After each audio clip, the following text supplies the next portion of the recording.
In this video, we're going to go over 6.3 tests for parallelograms. And there are 5 different tests, and we're going to go over all 5 of them. The first test has to do with parallel opposite sides. Now, here I have a side, and here I have another side. Now, notice that they are parallel.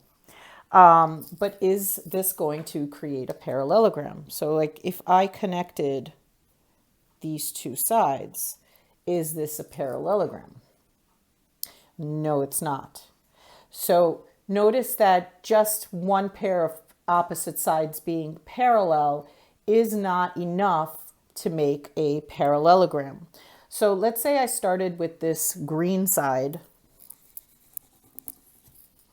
and I drew parallel sides for the other two sides. So let's say these are approximately parallel. Let me fix that. Okay, so notice that here I have another piece that is exactly the same. So notice that that would create a parallelogram. For parallel opposite sides, you have to have both pairs of opposite sides parallel. So these guys would be parallel to each other, and these two would be parallel to each other. You have to have both pairs of opposite sides parallel. So again, it is not enough to have one pair of parallel sides because you can't make a parallelogram that way. The next test is for congruent sides. So notice that I have two congruent sides here. Now, if I place them like this, I have a pair of congruent sides, and let's see what happens when I attach them. Is this a parallelogram? No, it's not.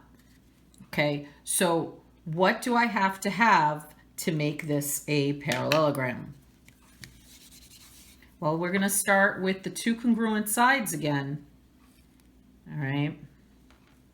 And this time I'm going to add 2 more congruent sides. I'm going to change them and make them go this way so we can see them on the viewer.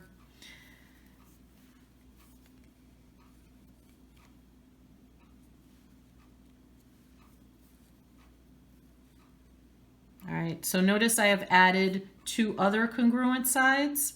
So the green sides are congruent, the orange sides are congruent, and notice that that does make a parallelogram. And even if I shifted the green side over in such a way that the sides can fit, I would still have a parallelogram. So just like parallel sides, it's not enough to just have one pair of congruent sides. You have to have both pairs of sides be congruent. So if these two are congruent, then these two also have to be congruent. So you have to have both pairs of opposite sides be congruent in order to test for a parallelogram. Okay, the next test is opposite angles are congruent.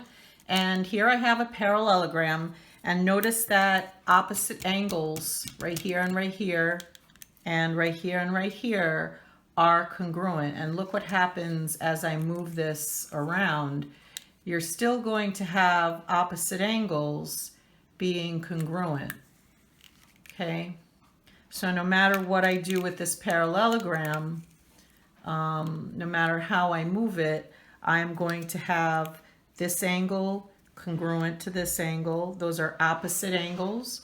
And I'm also going to have this angle congruent to this angle.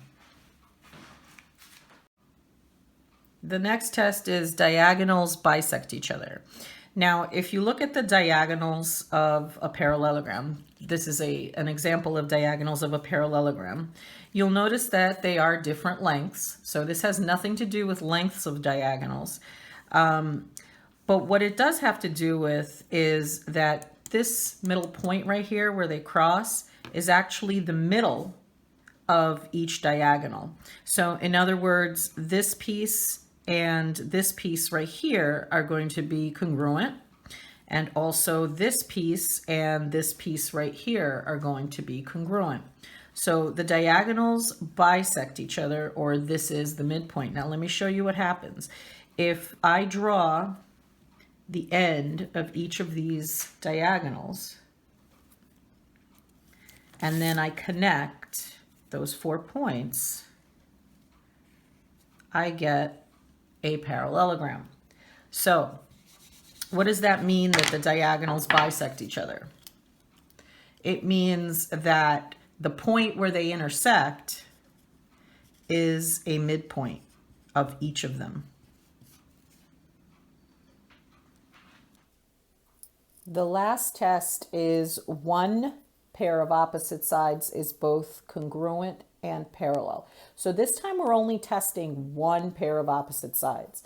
So here I have two sides, and notice that they are exactly the same length. So what I'm going to do is I'm going to set them up so that they are parallel. So here I have one pair of opposite sides that is both congruent and parallel. And notice that if I connect each of them, I end up with a parallelogram. Now, let's say I move them around a little bit. Let's say I did a side over here and then a side over here. Now, as long as they're parallel and congruent, will I still have a parallelogram? Well, let's see. If I connect them here and I connect them here, notice that I still have a parallelogram. So all you have to prove or show is that one pair of opposite sides is both congruent and parallel, and the other two sides automatically fall in and make a parallelogram. All right, let's go over 6.3 test for parallelograms. First, both pairs of opposite sides are congruent. So you would have one pair of opposite sides congruent and the other pair of opposite sides congruent. So that is test number 1. For test number 2, both pairs of opposite sides are parallel. So you would have one pair of parallel sides and you would have another pair of parallel sides.